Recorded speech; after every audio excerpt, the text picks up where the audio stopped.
on a tous une mémoire incroyable, mais juste on n'a pas trop les clés.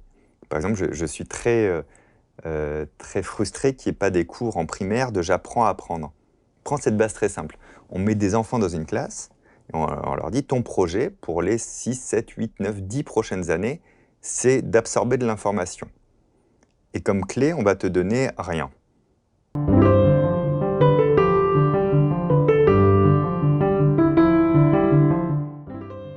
Bonjour, bienvenue dans Dialogue. Lorsqu'on évoque la mémoire, on a tellement d'idées fausses qui nous bloquent et nous privent de tas de possibilités. Alors moi-même, c'est le premier, j'ai longtemps cru que j'avais pas de mémoire, jusqu'au jour où j'ai découvert le travail de Fabien Olicard. Et là, j'ai découvert de grands secrets que j'ai hâte de partager avec vous. Bonjour Fabien. Bonjour Fabrice. Je suis vraiment très heureux de te recevoir pour explorer la mémoire. Qu'est-ce qui t'a donné envie d'écrire un livre sur la mémoire? Qu'est-ce qui a fait que je l'ai écrit aussi tardivement, en fait, je crois. Oui. Parce qu'en fait, j'ai toujours eu envie de l'écrire, ce livre.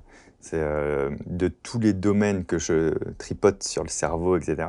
C'est la mémoire qui me plaît le plus parce que assez jeune, on m'a diagnostiqué une mémoire eidétique. Donc, une étiquette qu'on met sur une forme de mémoire. Une mémoire, comment tu dis? Eidétique. Alors, ça veut dire qu'elle est photographique un peu plus que les autres. Donc ça veut dire que si je révise pas, je vais oublier comme tout le monde. Mais si je veux mémoriser quelque chose de visuel, je vais aller un peu plus vite que toi, par exemple. Et quand... Ça, il n'y a pas de mal. Non, il n'y a pas de mal. Quand à 8-10 ans, on me met cette étiquette-là, moi, je comprends pas grand-chose à ça, mais je comprends du coup que la mémoire, c'est multiple. Et c'est un peu complexe.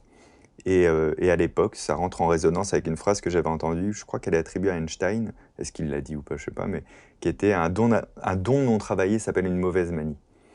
Et du coup, j'ai cherché à la bibliothèque de mon village, est-ce qu'il y avait des ressources sur la mémoire, et ça m'a mis le nez dedans, et je me suis aperçu que je pouvais jouer avec, et que je pouvais faire des choses incroyables, non pas parce que j'avais une mémoire eidétique, mais parce que j'étais en train de comprendre les clés de la mémoire. Tu sais, la vraie révélation, je crois, c'est quand je découvre les techniques des Grecs, des Mayas, des Aztèques, des Africains, de tous ceux qui avaient de la tradition orale, qui n'avaient pas de papier, pas forcément de crayon, pas de choses pour transmettre l'information, et qui, eux, mais bien avant nous, des milliers d'années avant, avaient compris le fonctionnement de la mémoire par nécessité, parce qu'il fallait bien faire circuler la connaissance. Et c'est à partir de là où je me suis rendu compte qu'en fait, on a tous une mémoire incroyable, mais juste on n'a pas trop les clés. Par exemple, je suis très frustré qu'il n'y ait pas des cours en primaire de j'apprends à apprendre. Prends cette base très simple.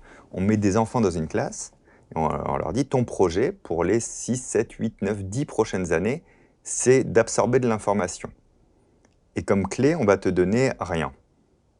C'est toi qui vas devoir découvrir comment faire. Nous, on va te la délivrer et charge à toi de la stocker. Ce serait formidable si on avait des cours de j'apprends la mémoire. Moi, quand je donne des techniques de mémoire, comme celle du livre, je dois déconstruire la manière d'apprendre d'un adulte pour lui redonner la bonne manière. Ah, moi, j'aurais tellement moins souffert à l'école si on m'avait donné ton livre. Et puis, tu aurais des automatismes. Apprendre les langues étrangères, mais j'ai jamais réussi tant que j'étais à l'école. Et moi aussi, j'étais très nul en langue étrangère, d'ailleurs, à l'école. J'ai commencé à bien parler des langues étrangères après l'école, quand j'ai appris à ma manière, tu vois. Mais déjà, apprendre une langue étrangère à l'école, c'est un peu compliqué parce que moi, je me souviens en 6e, on était 30 dans ma classe. Et donc, 90% du temps du cours, mon oreille enregistrait 30 personnes qui parlaient mal anglais, plutôt que d'enregistrer la bonne manière de parler anglais. Tu vois, quand on met tout en perspective, tu dis, on a entraîné notre cerveau à entendre des personnes qui parlaient mal anglais. C'est ça qu'on a fait à l'école, en fait. Donc, il y a plein de choses comme ça qui m'ont permis de creuser et d'aller un petit peu plus loin et de me rendre compte que vraiment, ça marche sur tout le monde. À partir du moment où on admet qu'on n'apprend pas de la bonne manière aujourd'hui. Ça, c'est encore une autre étape. Alors, peut-être, on peut commencer par les différentes formes de mémoire. Il y en a plein. Donc ça, c'est la grande première partie de ton livre. Alors, ça m'a rassuré parce qu'avant de lire ton livre, je me disais juste, je n'ai aucune mémoire. Mais après avoir lu ton livre, je vois que on a des mémoires différentes et il y en a qui sont en réalité très développées. Alors peut-être on va les prendre une après l'autre parce que c'est ça qui nous permet qui va nous permettre de voir comment les travailler. Donc on a la première, c'est la mémoire de travail. La mémoire à court terme.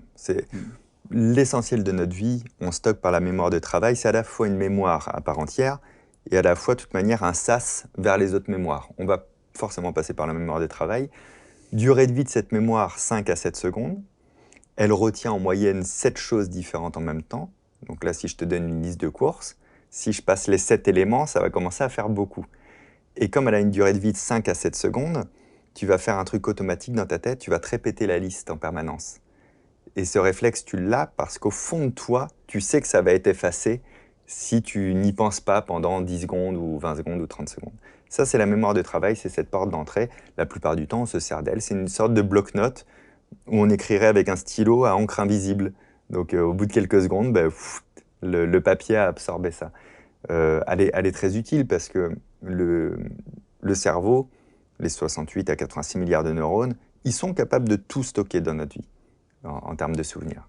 Donc, on a une mémoire quasiment infinie, quoi. Mais il n'y aurait pas d'utilité de se surcharger comme ça mentalement. Donc, elle fait ce petit sas aussi, cette mémoire de travail, pour se dire, on va voir après si on a la nécessité de le ranger dans une mémoire un peu plus long terme. Donc, c'est notre mémoire court terme par excellence. Et on peut l'améliorer quand même un peu. On peut l'améliorer un peu, ou en tout cas, on peut lui mettre des béquilles pour la transformer en une mémoire un peu plus longue. Par exemple, si je dois retenir le digicode pour rentrer en bas, alors imaginons que ce soit 3375, c'est pas ça. Ne venez pas chez Fabrice, c'est pas ça. Mais il faut dire, la première fois que tu es venu, tu te souvenais du code, Oui. tu m'as expliqué, et moi, je ne connais pas le code de ma porte. C'est vrai. Et toujours, c'est absolument, c'est dingue, je ne m'en souviens toujours pas.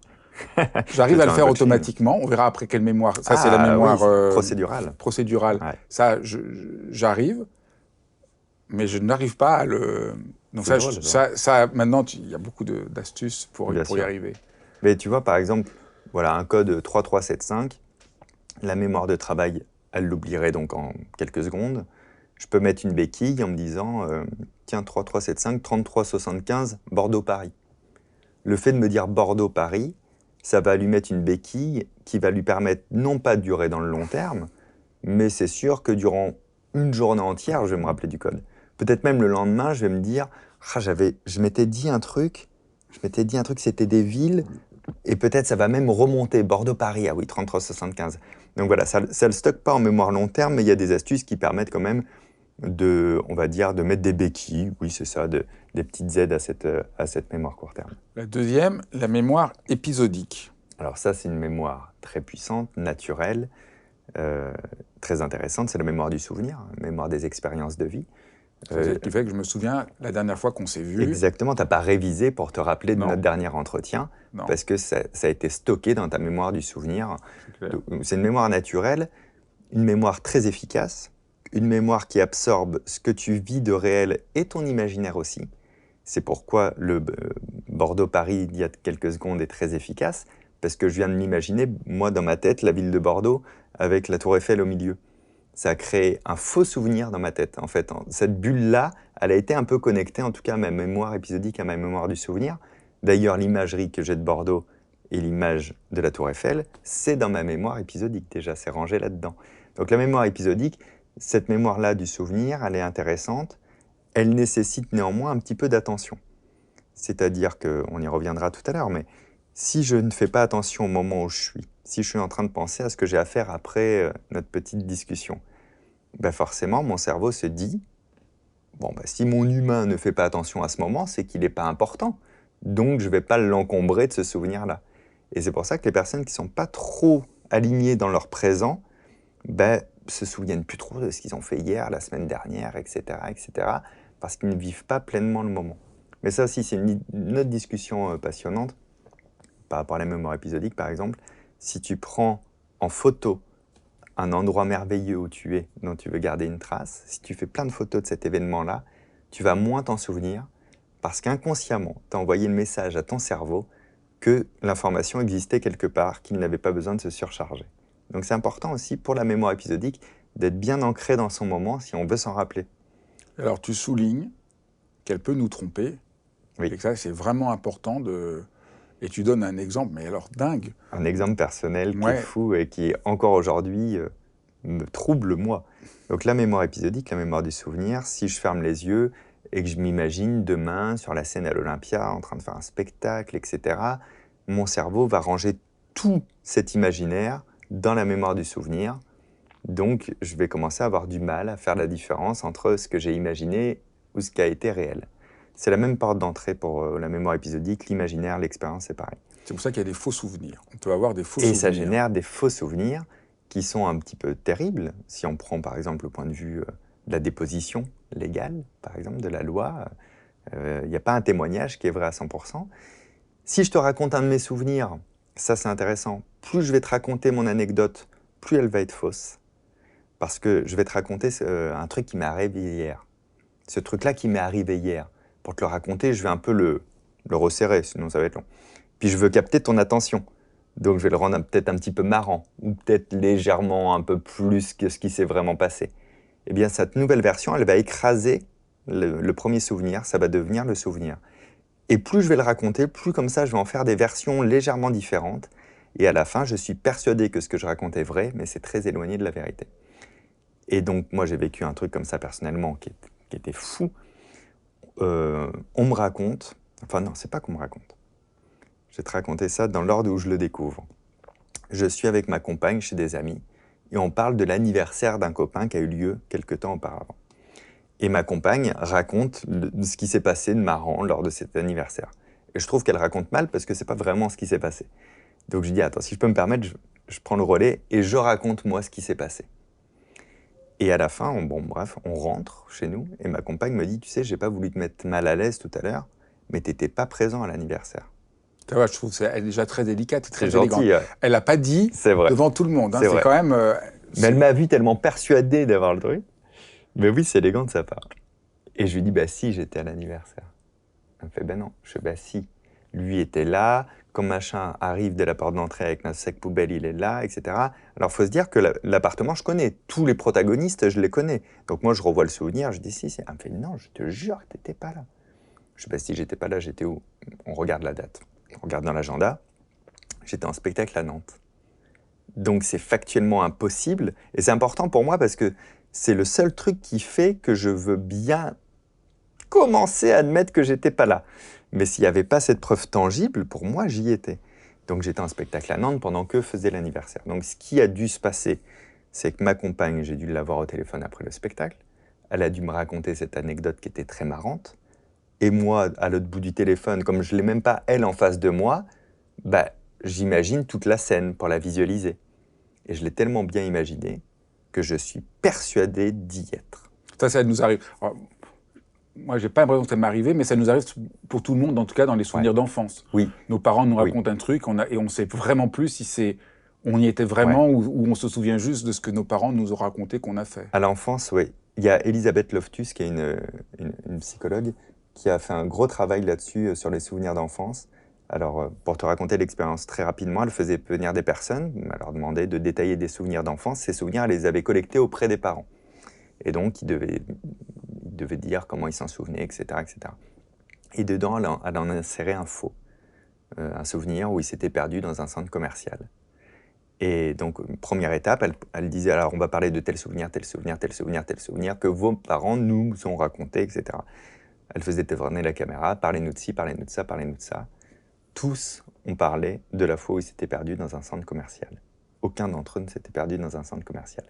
Mais puisqu'on avait le premier témoignage des parents, ça leur a généré des choses. Les parents avaient dit c'était tel centre commercial de tel endroit, donc ils ont généré des images. Et puis, des fois, ils ont même raconté avec force de détail, avec des choses supplémentaires, alors qu'ils ne se sont jamais perdus dans un centre commercial.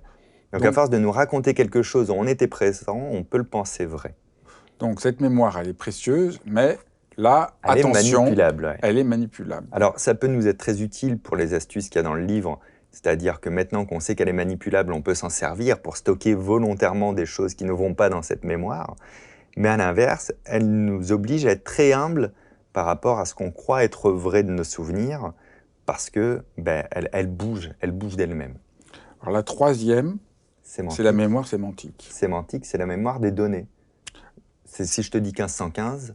Marignan. Voilà. Ouf. On ne sait pas trop ce que c'est, mais c'est presque un réflexe associatif sur de la donnée brute, qui enregistre des choses qui ne sont pas palpables. C'est pas tellement visualisable une Marignan, c'est pas tellement visualisable 1515, mais ça marche. D'ailleurs, il y a des choses qui sont d'abord stockées en mémoire épisodique qui peuvent après être reléguées au rang du sémantique. Mais par exemple, oui, les mathématiques, très clairement, les nombres, les chiffres, ça va en mémoire sémantique. Le fait que tu connaisses peut-être ton numéro de sécurité sociale, c'est de la mémoire sémantique. Le fait que tu saches replacer l'Italie sur une carte, c'est de la mémoire sémantique. Voilà, c'est de la donnée brute, exploitable, qui va servir à nourrir de la pensée ou une réflexion quand on a besoin de données. C'est de la donnée. Alors, ce qui est très impressionnant, moi je trouve tout ce que tu écris qui m'a un peu scotché, c'est la manière dont on peut jouer enfin réversible. C'est-à-dire, tu poses la question, quelles sont les 3 villes australiennes qu'on citerait spontanément? Et là, je dois dire que j'ai du mal. Et après, tu dis de quel pays font partie les villes Sydney, Canberra, Melbourne? Et on se dit, mais évidemment, l'Australie, je les connaissais. Et cette phrase-là, elle est pire. Je le connaissais. C'est-à-dire, je le savais. On se dit, je le savais. Alors, il n'y a pas trop d'études qui ont été faites là-dessus. Là, c'est mon travail plutôt empirique sur l'aller-retour de l'information. C'est ça, l'aller-retour de l'information. Voilà, elle peut être connectée dans un sens et pas connectée dans l'autre. Ça, je trouve ça dingue. Ça, c'est terrifiant. Et en même temps, magique, parce que c'est terrifiant, en même temps, c'est magique. C'est-à-dire, il ne faut pas se décourager parce que ça peut être maillé dans l'autre sens. Absolument, oui, complètement. Tu vois, un autre exemple, tu dis à quelqu'un, c'est quoi les 3 bateaux de Christophe Colomb? Il ne sait plus les caravelles, le nom. Si tu vas voir une autre personne, tu lui dis la Niña, la Santa Maria et la Pinta, c'était les bateaux de qui? Il va te dire Christophe Colomb. C'est assez fabuleux de voir ça. Quoi, hein. Donc l'information, elle se maille souvent dans un sens et moins bien dans l'autre. On peut le rectifier. Mais surtout, il faut se méfier de ce qu'on appelle le biais de connaissance rétrospectif. C'est un biais cognitif. Moi, j'appelle ça l'art de prédire la météo qu'il fera hier. C'est vachement facile parce que du coup, c'était hier. Quand le cerveau, on lui donne l'information, comme on vient de faire là pour Melbourne, et que tu te dis « je le savais », c'est réellement ce que se dit ton cerveau. Il se dit « je le savais ». Parce que le cerveau, il est associatif et comparatif. Donc quand je te le donne dans le bon sens, dans le sens de ton maillage, Melbourne, Sydney, Canberra, c'est des villes d'où tu dis d'Australie, c'est parce que le cerveau a cherché s'il avait déjà eu ça un jour dans la mémoire. Il a retrouvé, je vulgarise, mais les neurones où il y a ces informations. C'est juste qu'elles n'étaient pas bien connectées au système. Donc il se dit, je le savais, donc puisque je le savais, je ne renforce pas la connexion. Et c'est ce je le savais là qui est terrible. Et j'ai un exemple très simple, si tu joues au Trivial Pursuit, tu remarqueras que quand les questions elles sont posées à toi, tu les trouves vachement plus dures que celles qu'avaient les autres. Tu trouves que tes questions à toi, elles sont plus dures que les autres. Et c'est normal parce que les autres, tu n'as pas à répondre à leurs questions. Donc quand quelqu'un donne la réponse, tu te dis, bah oui, je le savais. Et quand tu dis je le savais... Donc c'est pas si vrai. Et non, c'est pas si vrai parce que quand on te pose la question à toi, là, t'es sec, t'arrives pas à répondre, on te donne la réponse et c'est là où tu dis « Ah oui, bien sûr ». Les 3 bateaux de Christophe Colomb, je les connais pas, mais quand même, j'avais l'impression que Canberra, Melbourne et Sydney, je les connaissais. Oui, bien sûr, parce que tu les as entendus dans ta vie, donc ça a été stocké. D'accord. Et ils ont été surtout stockés entre eux, ces 3 villes.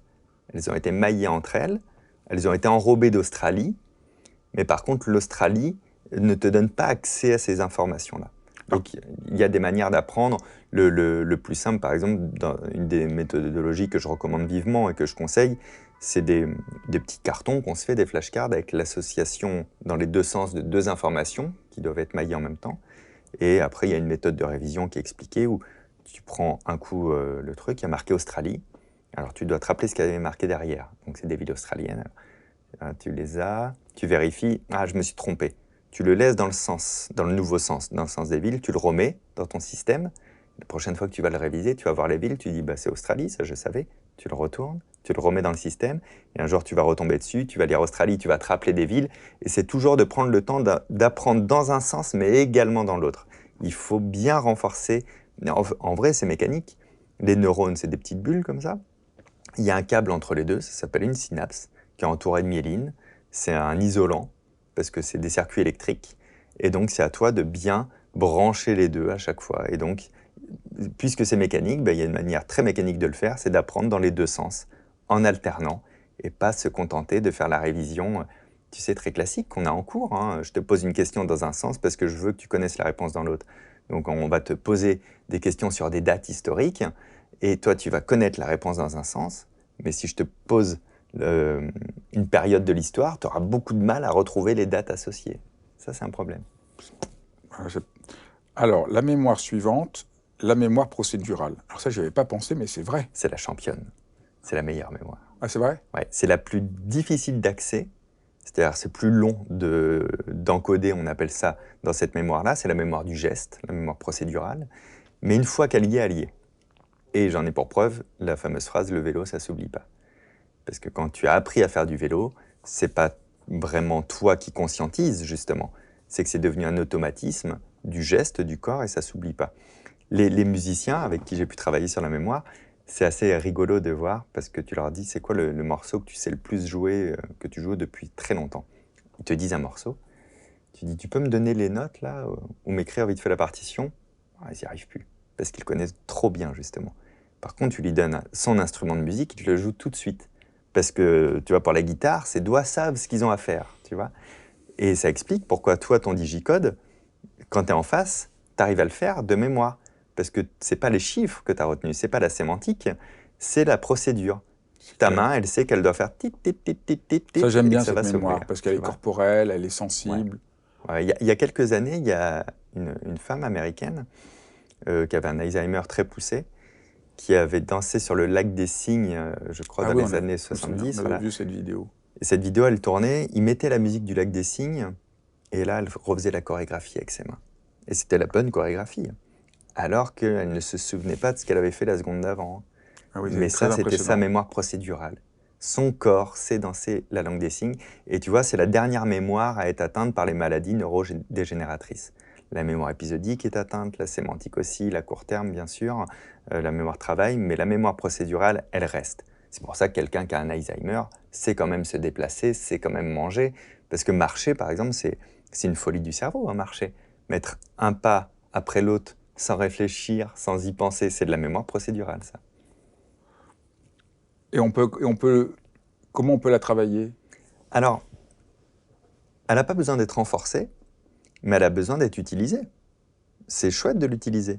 Moi, quand j'apprends un texte, par exemple, donc un texte que je vais faire sur scène, ben, je n'apprends pas comme ça en répétant mon truc. Je me mets debout, je fais des gestes, je fais des déplacements, je bouge avec, j'ancre dans le corps. Si mon texte dit, par exemple, et c'est pour ça qu'il est entré dans la pièce pour prendre le verre. Alors, ben, moi, je suis debout, et puis je me dis, d'accord, ok. Donc c'est pour ça qu'il est, il est rentré dans la pièce pour prendre le verre. Et je commence à faire les gestes liés au texte, où j'en invente comme ça, tu vois, parce que au moment de déclamer le texte, j'ai pas besoin de faire comme si c'était un code secret, de me souvenir que j'ai fait ça, je ne me surcharge pas. Mais le fait de l'avoir fait, ça va créer d'autres connexions avec la mémoire procédurale qui vont m'aider à retrouver l'information. Et surtout, à être sûr de l'information. Parce que jusqu'à dans une semaine, si tu me demandes si j'ai fait ce geste-là ou pas devant toi, je vais m'en souvenir. On se souvient toujours des gestes qu'on a fait, des gestes qu'on n'a pas fait. Tu vois, si on les conscientise. Ça, ce qui est vraiment, je trouve, fascinant à t'écouter, c'est qu'on se rend compte que pour travailler la mémoire, tu travailles beaucoup avec des images. Des images, des métaphores. Ouais. Et on n'y pense pas du tout. Oui. C'est-à-dire que moi, je me souviens quand j'étais enfant, et j'ai encore ces mécanismes. Il faut que je m'en souvienne, il faut que je m'en souvienne. Ça rentre, faut que ça rentre. Comme ça, et donc on n'a pas du tout l'idée qu'il faut faire le détour. On a l'impression que ça va nous faire perdre, qu'on va être moins efficace, parce qu'il faut se centrer sur le fait d'apprendre. Et toi, tu montres presque au fond, toutes les approches que tu as, c'est ce qui semble un détour, et au fond, le meilleur chemin pour y arriver, il faut commencer à utiliser les images. Toi, là, tu mets le doigt sur peut-être le plus important de ce qu'on va se dire aujourd'hui. Toutes les personnes qui veulent vraiment mieux mémoriser, je leur explique le fonctionnement du cerveau, je leur donne les méthodes. 100% des cas, on me dit « Ah non, mais ça prend du temps, ça. Ça prend du temps, c'est trop long ton truc, je perds du temps. » Et cette phrase, elle n'est pas entendable pour moi, parce que ça veut dire que c'est OK pour toi d'apprendre longtemps, de retenir juste le temps de ton examen, par exemple, et de tout oublier après, et d'être obligé de réviser en permanence toute ta vie en ayant des pertes d'informations. Ça, c'est OK, mais prendre le temps de l'encoder correctement, c'est pas OK. En fait, on a été mal habitués. On nous a appris qu'il fallait apprendre vite, d'une manière solide, mais vite, vite, vite, d'obtenir l'information. Et on nous a fait croire que c'était normal de réviser en permanence après et de combler les lacunes. Et puis enfin, je sais pas si tu imagines, on trouve ça normal qu'après 1 an d'études, ben, il nous reste plus rien de nos cours. On se dit non, ou qu'après avoir passé le permis de conduire, tout le monde te dira aujourd'hui, alors moi si je le repasse, je l'ai pas, hein, je me souviens plus moi des détails. Mais c'est pas OK en vrai de se dire ça. Ça veut dire que le cerveau avait emmagasiné de l'information dans une mémoire sémantique un peu malmenée, mais qu'au final, il n'avait rien compris. Et c'est le mot comprendre en fait qui va marcher. C'est-à-dire que ton cerveau, il veut comprendre, il veut expérimenter, il veut qu'il y ait du sens en fait, il veut pas qu'il y ait de vide. Donc quand on utilise l'imaginaire, quand on met du sens sur les choses, bah ça s'ancre. C'est une machine à penser le cerveau, c'est pas une machine à stocker bêtement pour rendre service à ton permis de conduire, tu vois. Et il y a toujours du sens dans tout. Même ce qui n'a pas de sens, on peut inventer du sens quelques secondes, créer des béquilles un peu mentales. Toutes les techniques que je donne pour mémoriser dans le livre, les astuces, dis-toi que je me sers quasiment d'aucune d'entre elles. Je m'en servais au début, hein. Je m'en suis beaucoup servi. Et à force de le faire, aujourd'hui, mon cerveau n'a pas besoin que je rationalise à ce point les choses.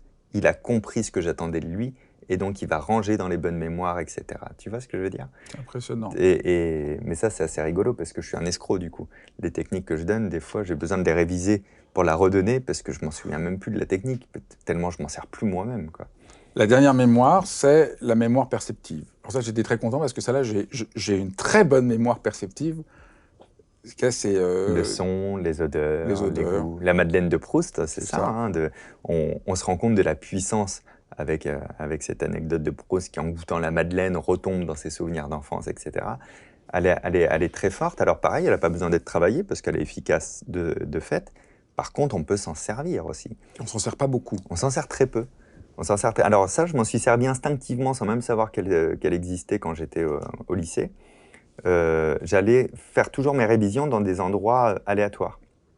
Au milieu d'un parc, alors moi j'habitais au bord de la mer, dans un café en pleine ville, etc. Et ça c'est très bon parce que ça veut dire qu'à chaque fois que j'apprenais quelque chose de nouveau, j'étais dans un environnement différent. Et aujourd'hui, par exemple, tu me passes tel titre de musique, je vais te dire, ah, ça c'est quand j'écrivais tel livre, j'étais à tel endroit. Parce que ça associe aussi la mémoire épisodique de ce que tu es en train de vivre avec ce que tu es en train d'apprendre. Donc c'est intéressant de ne pas toujours apprendre devant son bureau, dans la même pièce, dans les mêmes conditions, parce qu'en fait, juste, on ne stimule pas le système cognitif. Ce qu'on veut, c'est ça, c'est stimuler le système cognitif, le rendre ludique, le rendre différent. L'être humain, il est là pour expérimenter des choses différentes. Si on veut ritualiser le fait de faire fonctionner sa mémoire avec un cadre terne, morne, pas fun en plus, et toujours ancré dans le même lieu, on ne part pas sur une bonne base. Et alors là, tu expliques un neuromythe qu'on nous a appris. Moi, quand les quelques années où j'étais prof, on m'avait vraiment expliqué ce mythe qui est soit on est visuel, soit on est auditif, soit on est kinesthésique, et donc il faut bien repérer ça pour savoir. Ouais. Eh ben, c'est pas vrai. Alors, c'est pas vrai, c'est une bonne nouvelle.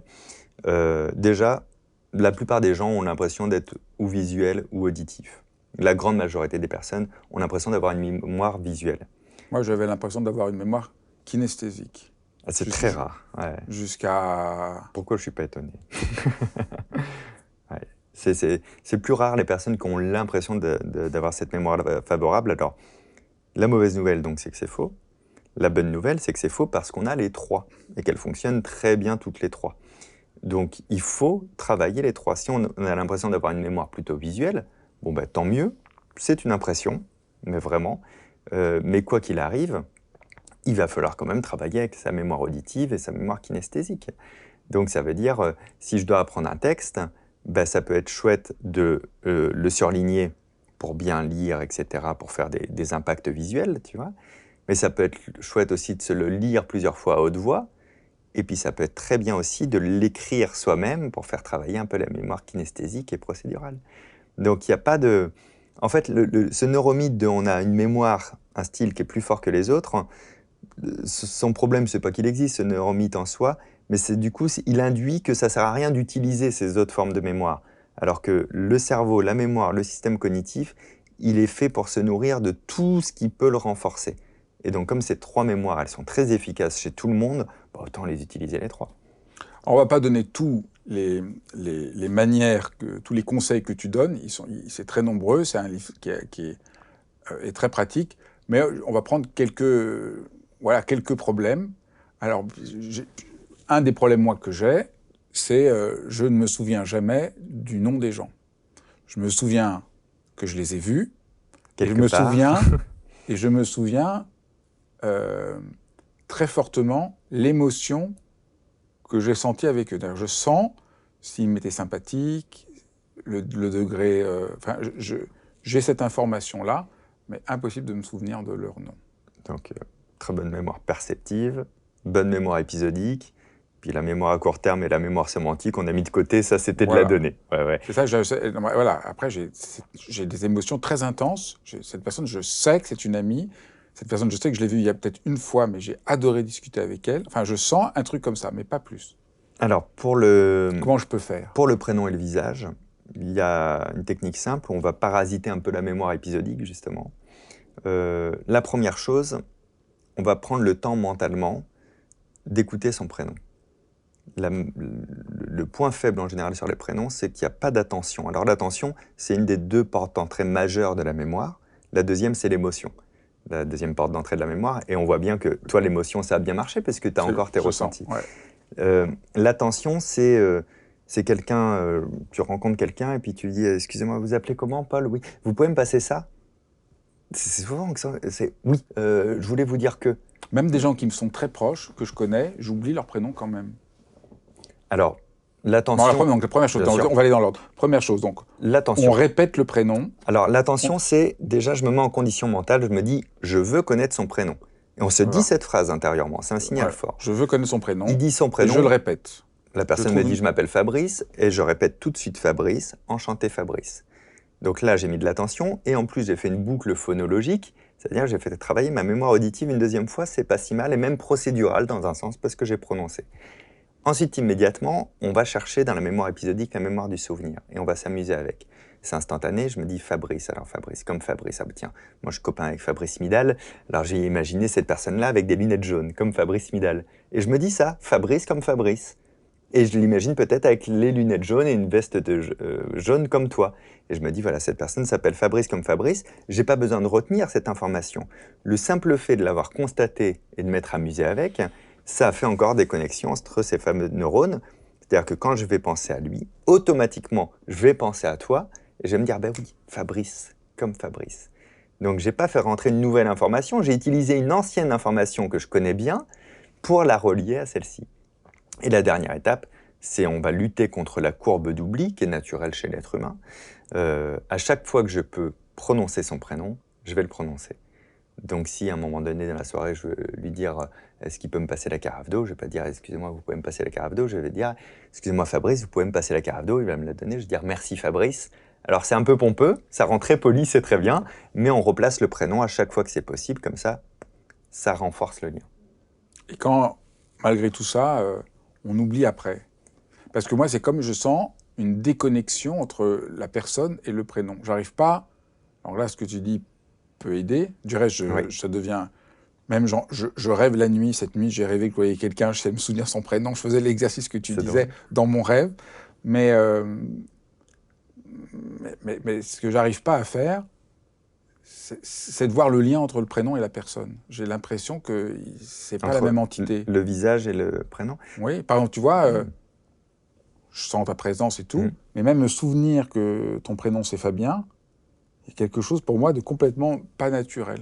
C'est un peu désuet. Alors, c'est pas de la prosopagnosie, donc ça, c'est une bonne nouvelle. La prosopagnosie, c'est l'incapacité d'encoder les visages. Les visages, c'est quand même...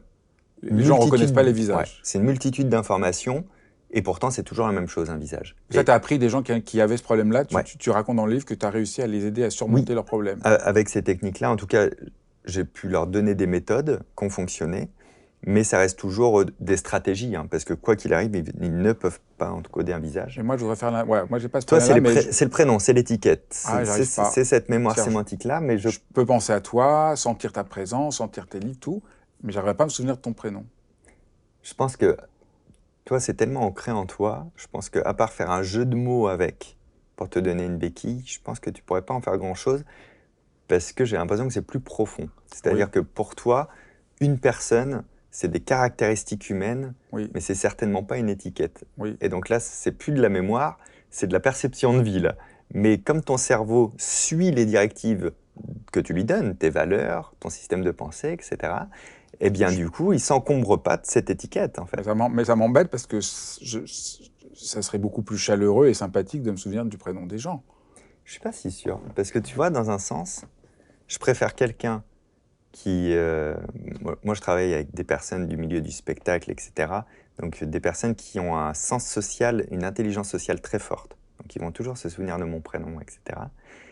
Mais je vois bien qu'ils ne se souviennent pas de ce qu'on a vécu. Ah, Et est-ce que c'est pas plus chaleureux qu'une personne se souvienne ah, c'est clair. de ce qu'on a vécu, quitte à dire oh, pardon, je suis désolé, j'ai oublié ton prénom. Ou alors, tu as la méthode chiracienne. La méthode chiracienne, elle est très très forte. Jacques Chirac, quand il ne se souvenait pas du nom et du prénom de quelqu'un, mais qu'il se souvenait bien des éléments passés, il avait cette technique, il disait « Excusez-moi, quand on vous appelait déjà ?»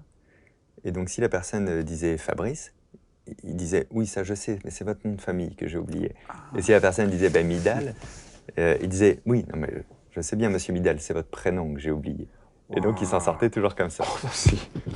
Et comme il avait une très bonne mémoire des souvenirs aussi, il était capable de truander parce qu'il pouvait dire « Oui, je me souviens, on s'était vu l'année dernière à tel endroit, c'était très bien. Votre prénom, c'est quoi Enfin, vous vous appelez comment déjà Fabrice. Oui, non, mais ça, je sais, Fabrice, mais c'est votre nom de famille que je n'ai C'est génial. Ça, c'est vraiment mais Une belle génial. escroquerie. Ça, c'est génial.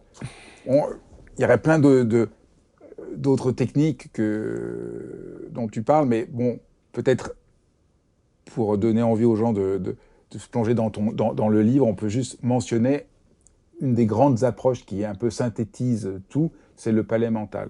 Oui, le palais mental, je l'aime beaucoup, je l'aime pour son histoire, pour sa facilité d'utilisation, pour son instantanéité, pour le fait que, ben encore aujourd'hui, une de nos manières de nous exprimer vient du palais mental. Le palais mental, c'est le fait de visualiser un lieu qu'on connaît très bien. Ça peut être un petit lieu comme notre chambre, ça peut être un grand lieu comme une maison.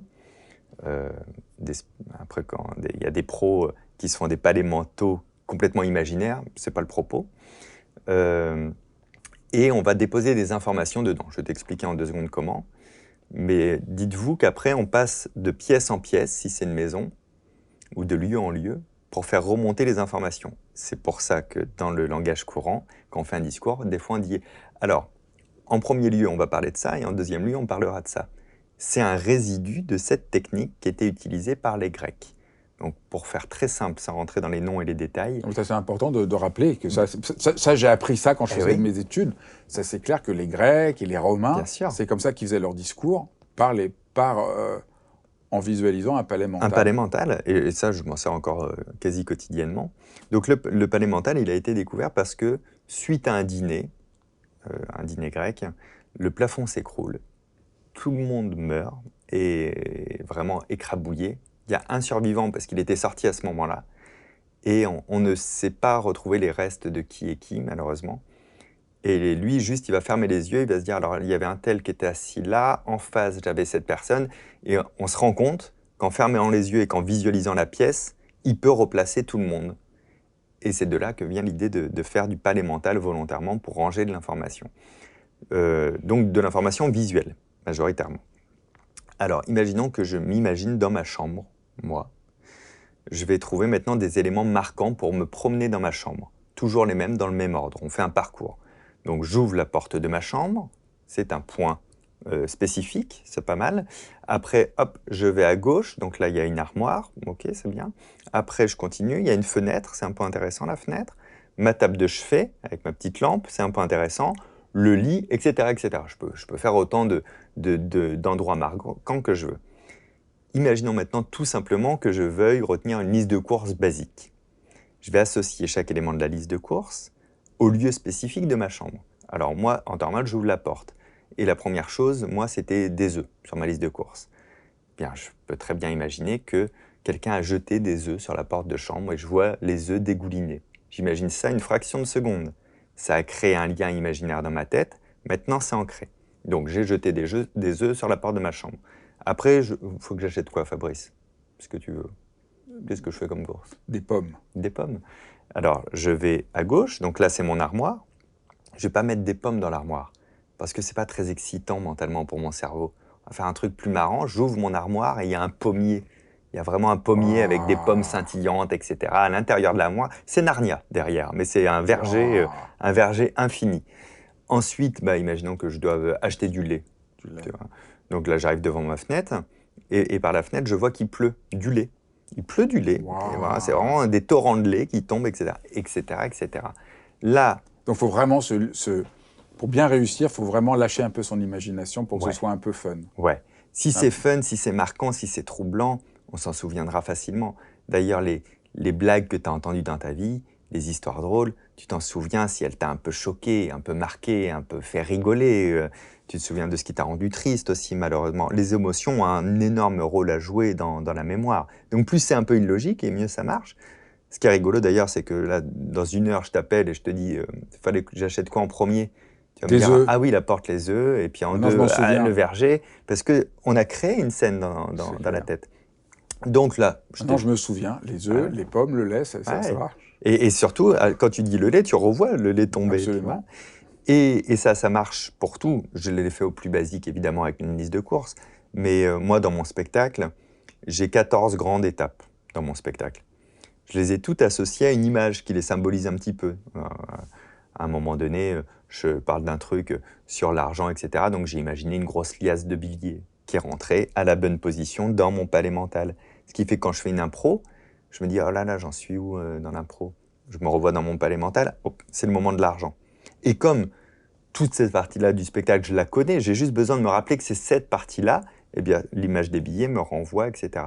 Donc, on peut s'en servir pour retenir un discours, des informations très précises.